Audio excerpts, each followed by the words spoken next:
আসলে আজকের ঘটনার সূত্রপাত গতকালকের ঘটনার রেশ ধরে, আবার গতকালকের ঘটনাটাও 15 তারিখের ঘটনার রেশ ধরে। গতকালকে আমাদের একটা ছেলেকে কে বা কারা, তো নিশ্চয়ই ছাত্র, সায়েন্স ল্যাব ফুট ওভার ব্রিজে উঠছিল ছেলেটা ছুটির পরে, ওকে মেরেছে 3-4 জন ইউনিফর্ম ছাড়া কয়েকটা ছেলে। এমনভাবে মেরেছে তাকে আমাদের সহকর্মীরা হসপিটালে নিয়ে সারাদিন ধরে ট্রিটমেন্ট দিয়েছে ডাক্তাররা। আমরা রাত 10:30 পর্যন্ত ওকে নিয়ে ব্যস্ত ছিলাম। যত ধরনের টেস্ট করানো দরকার করতে হয়েছে, কারণ ওর এত সিরিয়াসলি ওন্ডেড ছিল সেটা একটা ভিডিও ফুটেজ কে বা কারা এটা সোশ্যাল মিডিয়াতে ছড়িয়ে দিয়েছে। এই ইয়েটা ভাইরাল হওয়ার পরে আমাদের ছেলেদের মাঝে যখন ছড়ায় পড়লো এই খবরটা, তখন থেকে একটা পরিস্থিতি এরকম সৃষ্টি হচ্ছিল বলে আমাদের ধারণা। এবং আজকে ছুটির পরে ছেলেরা সেই বাসে আমরা উঠিয়ে দিয়েছিলাম ছুটির পরে। বাস থেকে নেমে তারপরে তারা এই ঘটনা শুরু করেছে। যখন ঘটনার শুরু তখন আমরা জানলাম, জেনে তৎক্ষণাৎ আমরা আমাদের সহকর্মীদের নিয়ে রাস্তায় নেমে গেছি।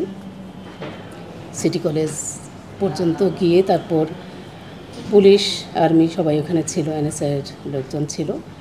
আমরা সবাই চেষ্টা করে আমাদের ছেলেদেরকে ক্যাম্পাসে ফিরিয়ে নিয়ে এসেছি। এরপর 1:30টার সময় আমি রাস্তা থেকে চলে এসেছি 1টার দিকে। 1:30টার সময় হঠাৎ করে একজন ছেলেকে নিয়ে 3-4 জন ছেলে আমার রুমে উপস্থিত হয়ে বলল যে দেখেন কী অবস্থা, ছেলেটার গায়ে শার্ট ছিল না এবং সারা শরীর রক্তাক্ত। ছেলেটা অনার্স ফার্স্ট ইয়ারে পড়ে ম্যাথমেটিক্স ডিপার্টমেন্টে। ও আসছিল ইনকোর্স পরীক্ষা দিতে। ইনকোর্স পরীক্ষা দিয়ে সে ভিআইপি বাসে করে যাচ্ছিল। ছেলেটা যেহেতু পরীক্ষা দিতে আসছে গাজীপুর থেকে এবং পরীক্ষা দিয়েই সে চলে যাচ্ছিল, কলেজের এই পরিস্থিতি সম্পর্কে সে কিছুই জানে না, ওর ভাষ্য মতে আমি বলছি। ও বাসে করে যাচ্ছিল, যাওয়ার পথে সিটি কলেজের সিটি কলেজের ছাত্ররা তাকে বাস থেকে নামায়ে আইডি কার্ড যেহেতু ছিল সেটা দেখে আইডেন্টিফাই করছে ঢাকা কলেজের ছাত্র। ও বলেছে যে আমি ইন্টারমিডিয়েটে পড়ি না, আমি অনার্সে পড়ি। তারপরে তাকে ছেড়ে দেয়নি, বাস থেকে নামায়ে তাকে অনেক মারছে, গা থেকে শার্ট খুলে ফেলছে। পরে বন্ধুরা ওকে ওখান থেকে উদ্ধার করে কলেজ পর্যন্ত নিয়ে আসছে। এরপরে ওই ছেলেটা বললাম যে তোমরা লাউঞ্জে বসো, রেড ক্রিসেন্টের ছেলেদেরকে খবর দিলাম প্রাথমিক ট্রিটমেন্ট দেওয়ার জন্য। এর মধ্যেই ওরা এখান থেকে বের হয়ে যাওয়ার সময় দেখা গেল যে খবরটা ছড়িয়ে পড়লো অনেক জায়গায়। তখনও আমাদের ইন্টারমিডিয়েটের ছাত্রদেরকে কিন্তু আমরা বসাই রাখছিলাম, যারা মোহাম্মদপুরে থাকে, শ্যামলী থাকে, ওই দিকের বাসটা আমাদের পক্ষে তখন ছাড়া সম্ভব হচ্ছিল না। আমি বললাম যে তোমরা বসো, আমি বাসের ব্যবস্থা করে তোমাদেরকে পাঠিয়ে দেবো। ওরাও ছিল। আর এখানে একটা ক্যাম্পেইন চলছিল, ইমামি গ্রুপের একটা ক্যাম্পেইন চলছিল ছাত্রদেরকে নিয়ে, ওখানে ছাত্ররা সমবেত ছিল। এই খবরটা ছড়ায় পড়ার সাথে সাথেই তারা আবার উত্তেজিত হয়ে রাস্তায় গেল। আমরাও তৎক্ষণাৎ প্রায় 50-60 জনের মতো সহকর্মী সহ রাস্তায় গেলাম। গিয়ে দেখলাম ওখানে পুলিশ মাঝখানে দাঁড়ানো।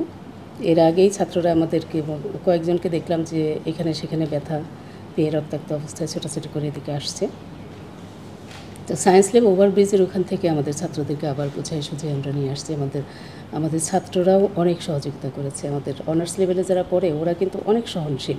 ওরা কখনোই ইন্টারমিডিয়েটের ব্যাপার নিয়ে সংঘর্ষে জড়ায় না, ওরা বরং তাদেরকে বুঝায়ে ক্যাম্পাসে ফিরিয়ে আনে এবং সংঘর্ষগুলো যাতে না বাঁধে সে ব্যাপারেও তারা মোটিভেশন দেয়। আজকেও ঢাকা কলেজের কতজন ছাত্র আহত হয়েছে? আজকে অ্যাকচুয়াল ফিগারটা তো আমি জানি না, তবে ছাত্রদের কাছ থেকে যেটা শুনলাম সেটা প্রায় 70 জনের মতো। আমাদের এখানে 3-4 জন এসেছিল, আমরা তাদেরকে প্রাথমিক ট্রিটমেন্ট দিয়ে ছেড়ে দিয়েছি। আর একজন ছাত্র, যে ম্যাথমেটিক্স ডিপার্টমেন্টের ছাত্রটাকে আমরা ঢাকা মেডিকেল কলেজে, ওর বড় ভাই এসেছিল, ওনার কাছে ওনাকে দিয়ে ঢাকা মেডিকেলে পাঠিয়েছি।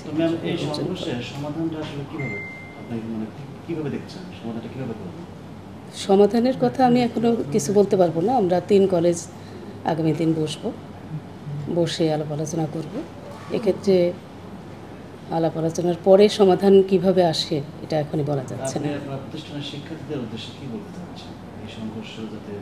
আমি সব কলেজের শিক্ষার্থীদের উদ্দেশ্যে এই কথাই বলবো যে এই ধরনের সংঘর্ষে লিপ্ত হয়ে নিজে ক্ষতিগ্রস্ত হওয়া, নিজের পরিবারকে ক্ষতিগ্রস্ত করা এটা কারোর জন্যই কাম্য না। আর সব কলেজের ছাত্ররাই আমাদের ছাত্র। আমি কোনো কলেজের ছাত্রকে আলাদাভাবে দেখি না। আমাদের ছাত্ররা আমাদের সম্পদ, অন্য কলেজের ছাত্ররা অন্য কলেজের। আমরা চাই যে সবাই মিলেমিশে একটা ভালো সুন্দর পরিবেশ বজায় রেখে পড়াশোনা করবে। কিন্তু আমি এ পর্যন্ত দেখেছি যে আমাদের ছেলেরা কিন্তু আগে সংঘর্ষে লিপ্ত হয় না। যত ঘটনার সূত্রপাত হয় অন্য কলেজের ছাত্রদের কর্তৃক। অন্য কলেজে যেমন কাটাবনে আমাদের ছাত্রদেরকে দেখলো আইডি কার্ড পরা, ইউনিফর্ম পরা, তাদেরকে ওখানে অ্যাটাক করলো। সেক্ষেত্রে তো আমাদের কিছু করার এখানে থাকে না। যখন ঘটনা ঘটে যায় আমরা জানতে পারি, তখন আমরা তার ব্যাপারে খোঁজখবর নেই এবং তাকে বলি। কিন্তু রাস্তা থেকে নামিয়ে একজন ছাত্রকে মারবে, একজন ছাত্রকে হ্যারাসমেন্ট করবে, আইডি কার্ড খুলে নেবে, এটা তো কখনো হতে পারে না।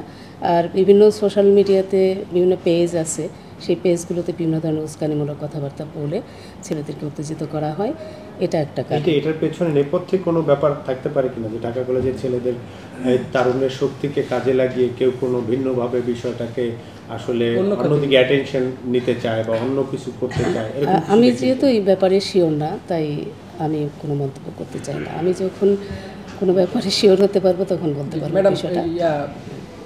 সিটি কলেজের প্রিন্সিপাল 2 দিন বন্ধ ঘোষণা করেছে, আপনারা এই ধরনের সিদ্ধান্ত নেবেন কিনা যাতে কোনো ধরনের সংঘর্ষের ঘটনা না ঘটে? সেই জন্য সিটি কলেজের প্রিন্সিপাল 2 দিন কলেজ বন্ধ ঘোষণা করে দিয়েছে।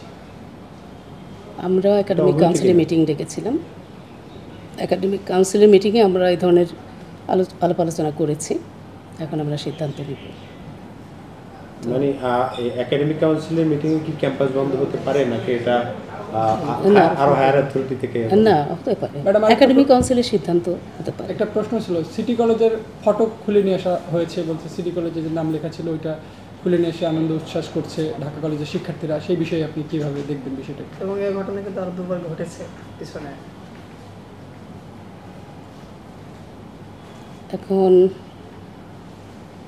এই ব্যাপারে আমি কি বলবো? ছেলেরা যদি উত্তেজিত হয়ে এই ধরনের ঘটনা ঘটে থাকে, সেটা তো আমাদের নলেজের বাইরে। আমরা তো জানি না। আমাদের জানার মধ্যে থাকলে আমরা প্রোটেক্ট করতাম, ছেলেদেরকে বলতাম। অ্যাকচুয়ালি কি হয়েছে সেটা তো আমি দেখি নাই, সত্যি কথা। এটা সমাধানের জন্য কবে বসছেন আপনারা? আমরা আগামীকাল বসবো 11টার সময়। ভেন্যুটা কোথায় হবে সেই ব্যাপারে এখনো সিদ্ধান্ত হয়নি। For more updates, follow us on Facebook, subscribe our YouTube channel, get the latest update on www.daily-sun.com.